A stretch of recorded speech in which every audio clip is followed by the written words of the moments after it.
हमारे खुदावंद यीशु मसीह के नाम में होकर के आप सभी को जय मसीह कहता हूँ। मेरे प्यारे अजीजों, आज की शाम वचन में से हम देखने का प्रयास करें व्यभिचार के विषय में। व्यभिचार जिसे बाइबल ने एक घृणित अपराध बताया है, एक घृणित पाप बताया है। बाइबल के अंदर जो व्यभिचार का वर्णन है, व्यभिचार के बारे में जो बताया गया है, वो एक बहुत ही घृणित और ओछा काम बताया गया है। बहुत बड़ा पाप है बाइबल के अनुसार व्यभिचार का पाप जो है। तो आज हम व्यभिचार के बारे में बाइबल में देखें, सीखने समझने का प्रयास करें कि वचन हमें क्या कहता है व्यभिचार के बारे में, और क्या दंड और क्या सज़ा हमारे लिए मुकर्रर है, तय है परमेश्वर की ओर से ये गुनाह करने के ऊपर। यहाँ पर मैं इस विषय को समझने के लिए एक जगह से पढ़ना चाहूँगा बाइबल में से, जो हमें मिलता है दूसरा शमूएल 3 अध्याय 2 से 5 आयत तक। दूसरा शमूएल उसका 3 अध्याय 2 से 5 आयत तक, जहाँ इस प्रकार लिखा हुआ है। हेब्रोन में दाऊद के पुत्र उत्पन्न हुए। उसका जेठा बेटा अम्नोन था, जो इजरायली अहीनोम से उत्पन्न हुआ था, और उसका दूसरा किलाब था, जिसकी माँ कर्मेली नाबाल की स्त्री अबीगेल थी। तीसरा अबशालोम, जो गशूर के राजा तलमे की बेटी माका से उत्पन्न हुआ था। चौथा अदोनिया, जो हग्गीत से उत्पन्न हुआ था। पांचवा शपत्या, जिसकी माँ अबितल थी। और छठवां यित्राम, जो एगला नाम दाऊद की स्त्री से उत्पन्न हुआ था। हेब्रोन में दाऊद से यही संतान उत्पन्न हुई। अब यहाँ पर हम देखें कि दाऊद राजा जो है इस समय हेब्रोन में राज कर रहे हैं, और यहीं से व्यवस्था का उल्लंघन शुरू हो गया है। एक पत्नी और पति की जो व्यवस्था बाइबल में दी है, व्यवस्था के अंदर कि एक पति उसकी एक पत्नी, ये व्यवस्था परमेश्वर ने दी है प्राचीन काल से ही। मगर यहाँ पर व्यवस्था का उल्लंघन जो हुआ है, यहाँ पर 6 पत्नियाँ हैं और 6 पत्नियों से एक एक पुत्र उत्पन्न हो चुका है। ये हेब्रोन जो है, यहाँ पर दाऊद राजा ने 7 साल राज्य किया। ये सिर्फ हेब्रोन में राज था उसका। यहीं से वचन आगे बढ़ता है तो हम देखते हैं 11 अध्याय में, दूसरा शमूएल 11 अध्याय में वचन हमें बताता है कि दाऊद राजा समस्त इस्राएल का राजा बनता है। दाऊद राजा एक महान राजा था इस्राएल का, और समस्त इस्राएल का राजा बनता है वहाँ पर। तो उसके द्वारा ये व्यभिचार का पाप जो है बढ़ते बढ़ते आगे अपने पैर और पसारता है। किस तरह से उसके जीवन में व्यभिचार और बढ़ता जाता है, यहाँ पर हम देखें। यहाँ पर बतशेबा का जिक्र है। बतशेबा नाम की जो स्त्री है उसका जिक्र है यहाँ पर। जब वो वर्ष का पहला महीना था, जब युद्ध करने के लिए सेना जाती थी, वैसे दाऊद राजा की सेना युद्ध करने के लिए गई भी है अम्मोनियों से, और दाऊद राजा अपने महल में रह गया है, वो सेना के साथ नहीं गया है वहाँ पर। और किस तरह से अपन जानते हैं, दूसरा शमूएल 11 अध्याय में पढ़ सकते हैं कि बतशेबा को देख करके वो उस पर मोहित होता है और उसे वहाँ बुलवाता है अपने राजभवन में, और व्यभिचार करता है उसके साथ में। और इसी वजह से, इसी पाप की वजह से वो दूसरा पाप और करता है। जो बतशेबा का पति है हित्ती उरिया, वचन के अनुसार अगर हित्ती उरिया के बारे में पढ़ोगे तो अपने स्वामी का यानी कि दाऊद का बड़ा वफादार है, इज़राइल की सेना का बड़ा शूरवीर योद्धा वो है, और पूरी तरह से परमेश्वर से भय मानने वाला वो जन है हित्ती उरिया। उसकी हत्या दाऊद राजा करवाता है वहाँ पर चालाकी से, इस पाप की वजह से, इस बात की वजह से। यहाँ पर व्यभिचार का पाप भी है दाऊद राजा के द्वारा, और हत्या का पाप भी है। तो ये कितना जघन्य अपराध है, कितना घृणित काम है, इसको हम देखने का प्रयास कर रहे हैं बाइबल में से। वैसे दूसरा शमूएल उसका 12 अध्याय में हम पढ़ते हैं। जब बात आगे बढ़ती है तो परमेश्वर का संदेश पहुंचता है नातान नबी द्वारा दाऊद राजा के पास, और वहाँ पर 1 से 15 आयत में, दूसरा शमूएल 12 अध्याय 1 से 15 आयत में पूरा वो जिक्र है वहाँ पर। मगर 9 से और 12 या 13 आयत तक आप देखेंगे तो वहाँ पर लिखा हुआ है कि नातान नबी दाऊद से यूँ कहते हैं कि ये जो अपराध तूने किया है, इसके कारण तलवार तेरे घर से कभी दूर नहीं होगी। परमेश्वर यहोवा यूँ कहता है तेरे से कि जो तो अपराध तूने किया है, इस वजह से तलवार तेरे घर से कभी दूर नहीं होगी, और मैं तेरे घर में से ही विपत्ति उठा के तेरे ऊपर डालूंगा। और ये जो काम तूने किया है, इसका दंड तेरे पर यह है कि तेरी स्त्रियां, तेरी पत्नियां जो हैं, उनको लेकर के मैं दूसरों को दूंगा, और वो उनके साथ दिन दोपहरी में कुकर्म करेंगे। जो कुकर्म तूने किया है वो तेरी पत्नियों के साथ मैं करवाऊंगा, और वो दिन दोपहरियों में उनके साथ कुकर्म करेंगे तेरे सामने। तब यहाँ पर दाऊद राजा कहते हैं कि मेरे द्वारा पाप हुआ, अपराध हुआ है, यहोवा की दृष्टि में, यहोवा के सामने मेरे द्वारा गुनाह हुआ है। तब नातान नबी ने कहा कि यहोवा ने तेरे पाप को क्षमा किया है, तू नहीं मरेगा। मगर मेरे प्यारे अजीजों, आगे हम पढ़ते हैं तो जो दंड ऊपर हमने पढ़े हैं, जो घर की इज्जत लुटवाने के जो बातें वहाँ ऊपर हमने पढ़ी हैं, उनके लिए नहीं कहा कि वो भी नहीं होंगी। दंड तो तुझे मिलेगा ही मिलेगा इस पाप का जो तूने किया है, और इतना बड़ा दंड तुझे मिलेगा ही मिलेगा। और वहाँ पर हम देखते हैं आगे कि उस व्यभिचार से जो संतान उत्पन्न हुई, परमेश्वर ने उस पुत्र को ही मार डाला दाऊद राजा के। मगर दाऊद राजा के जीवन में वहाँ पर पछताव किया उसने मान लिया मैंने परमेश्वर के सामने गुनाह किया है, पाप किया है।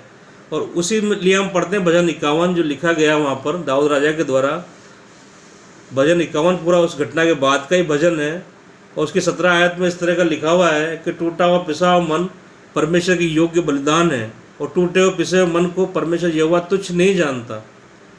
ठीक है, हम भी मान लेते हैं कि दिल से पछताव परमेश्वर को भाता है, वो हमें क्षमा करता है। दिल से टूटे मन से हम पछताव करते हैं, वो क्षमा करता है। मगर ये व्यभिचार का पाप एक ऐसा पाप है कि इसके बारे में वचन ये बताता है कि इसकी क्षमा स्वर्ग और पृथ्वी कहीं पर भी नहीं है। यहाँ पर जो है दाऊद राजा नहीं मरा, मगर जो बातें ऊपर कही थी जलीलता की, परमेश्वर ने जो दंड की बातें जो कही थी वो पूरी हुई हैं। हम इससे आगे बढ़ते हैं उस पुत्र की मृत्यु के बाद, और आगे आप बढ़ोगे तो 13 अध्याय में अम्नोन जो है उसके द्वारा दाऊद की घर की इज्जतें लुटना शुरू हो जाती हैं वहाँ पर। उसके बाद 16 अध्याय में अगर आप पहुँचेंगे तो वहाँ अबशलोम जो है उसके द्वारा वो वचन पूरी की पूरा होता है एकदम से। वहाँ पर जो है अबशलोम के द्वारा दाऊद के घर की इज्जत उछाली जाती है। उसके राजभवन की छत के ऊपर तंबू लगा करके वहाँ पर समस्त इसराइलियों के सामने ये कुकर्म का काम होता है दाऊद राजा की स्त्रियों के साथ में।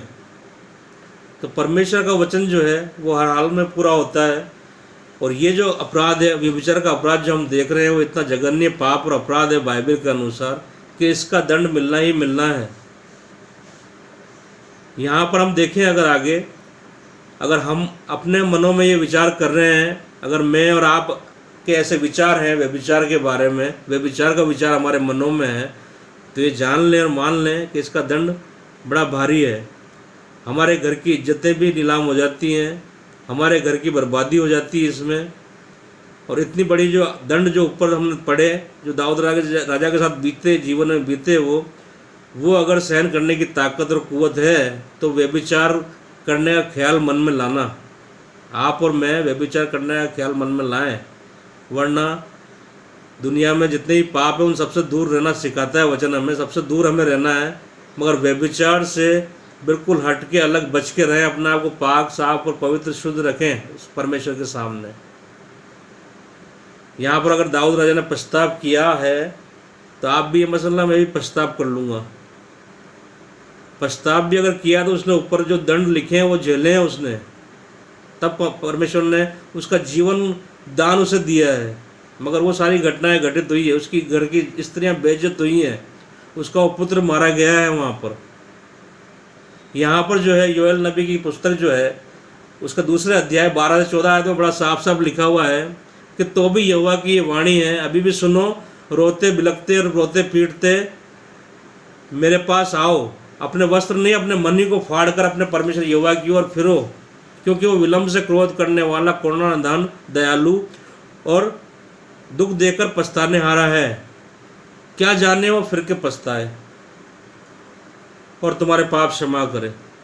यहाँ पर ये क्या जाने जो शब्द आया ना, उस पर गौर कीजिएगा कि क्या जाने वो फिर के पछताए या क्या जाने नहीं भी पछताए। वो परमेश्वर है, वो मनों को जांचने वाला खुदा है। वो आपके मन को अच्छी तरह पढ़ लेता है, अच्छी तरह जांच लेता है कि कितना टूटे मन और पिसे मन से पछताव है आपके मन में। आप आगे से फिर ऐसी बुराई करोगे या नहीं करोगे, सब उसको मालूम है। तो यहाँ पर लिखा है क्या जाने वो फिर के पछताए या नहीं भी पछताए। तो ऐसे गुनाहों से, ऐसे पापों से, ऐसे अपराधों से दूर रहिए, उसी में भलाई है आपकी। मेरे प्यारे अजीजों, हमारे प्रभु यीशु मसीह ने वचन में कहा है मत्ती 12 उसकी 31 आयत के अनुसार प्रभु यीशु मसीह ये कहते हैं, इसलिए मैं तुमसे कहता हूँ कि मनुष्य का सब प्रकार का पाप और निंदा क्षमा की जाएगी, परंतु पवित्र आत्मा की निंदा क्षमा न की जाएगी। मैं तुमसे सच कहता हूँ कि मनुष्य का सब प्रकार का पाप और निंदा क्षमा की जाएगी, मगर पवित्र आत्मा की जो निंदा मनुष्य के द्वारा होती है वो कभी भी क्षमा नहीं की जाएगी। मेरे प्यारे अजीजों, वचन हमें बताता है कि हमारे देह पवित्र आत्मा का मंदिर है। परमेश्वर ने वचन में ये कहा है कि तुम्हारी देह पवित्र आत्मा का मंदिर है। और व्यभिचार का जो पाप है वो उस पवित्र आत्मा की निंदा ही है, ये भी वचन हमें बताता है। आप मेरे साथ निकालें पहला कुरिन्थियों 6 अध्याय उसके 18 और 19 आयत में क्या लिखा है। पहला कुरिन्थियों 6 अध्याय 18 और 19 आयत में इस प्रकार लिखा हुआ है, व्यभिचार से बचे रहो। जितने अन्य पाप मनुष्य करता है वह देह के बाहर हैं, परंतु व्यभिचार करने वाला अपनी देह के विरुद्ध पाप करता है। क्या तुम नहीं जानते कि तुम्हारी देह पवित्र आत्मा का मंदिर है, जो तुम में बसा है, वो परमेश्वर की ओर से मिला है, तुम्हें परमेश्वर की ओर से मिला है। क्या तुम नहीं जानते कि तुम्हारे देह पवित्र आत्मा का मंदिर है। जो भी पाप और गुनाह हम करते हैं वो देह के बाहर के हैं, मगर व्यभिचार का पाप जो है वो हमारे देह के अंदर का पाप है। और हमारी देह जो है वो पवित्र आत्मा का मंदिर है, और इसमें जो आत्मा रहता है वो परमेश्वर की ओर से दिया हुआ आत्मा है। परमेश्वर ने खुद ने कहा है कि तुम्हारे देह पवित्र आत्मा का मंदिर है, और जो इसे नष्ट करेगा मैं उसे नष्ट करूँगा। मेरे प्यारे अजीजों, आज की शाम, आज के इस दिन में हम विचार करें, इन वचनों को पढ़ करके इस गंभीरता को समझें कि सब पापों से बढ़ के जो पाप ठहराया है वचन ने वो व्यभिचार का पाप है, और इसकी सज़ा जो है, इसका दंड जो है वो बहुत बड़ी सज़ा और बहुत बड़ा दंड है। इस व्यभिचार के पाप से हमेशा दूर रहें, सारे पापों से बच के रहें, मगर ख़ास तौर से इस व्यभिचार का पूरी तरह ध्यान रखें, इससे बच के और संभल के रहें। यह आपके और मेरे जीवनों को नष्ट कर सकता है, यह आपके और हमारे घर की इज्जत को नीलाम कर सकता है। तो हमेशा इस वचन का ध्यान रखें, इन वचनों के अनुसार इसकी गंभीरता को सोचें, समझें हम लोग कि कितना गंभीर ये पाप है। प्रभु इन वचनों के द्वारा आपको और मुझे आशीष दे, ये वचन हमारे जीवनों में 100 गुना फलवंत हो, ऐसी दुआ प्रभु से मैं करता हूँ। आप सभी को जय मसीह की।